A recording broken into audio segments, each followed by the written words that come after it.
Why is it that the autistic person, why do they always have to be the one that, if anybody has to feel awkward or be awkward, why is it always that the autistic person is designated to be the one that has to feel awkward and feel uncomfortable and feel unease in order to keep the rest of the group at peace, at bay?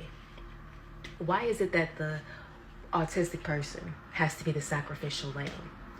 Why is it that the autistic person, they're supposed to just neglect their own needs, neglect their own emotions and feelings, and essentially disturb their own peace, overstep their own boundaries, just so that someone else doesn't have to feel bad, just so that someone else doesn't have to feel uncomfortable, just so someone else doesn't have to feel awkward, just so that someone else doesn't have to feel convicted? Why is that? I'll tell you my theory.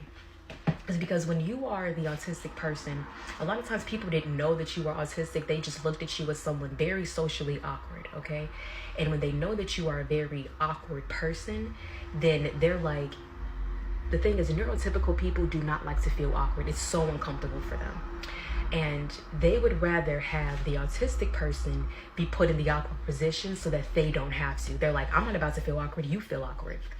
And what they will also tell you is they'll say things like, well, you know what, autistic person, they're not saying this to you, but they say to you, the autistic person, that, you know, I was hoping that you would just be the bigger person and just kind of suck it up and deal with it. Neglect your own needs, neglect your own pain. I thought you were going to just be the bigger person and just keep the peace. And yeah, I understand how that was probably going to make you uncomfortable. I understand you and this person have issues with each other, but I thought you were going to just be the bigger person, be kind, be cordial, and be friendly to this person that really doesn't deserve your goodness and your kindness. But I thought you were going to be the bigger person, because honestly, I'm afraid of what that person is going to do if they're put in an uncomfortable, awkward position and you're not. So honestly, I'd rather you do that.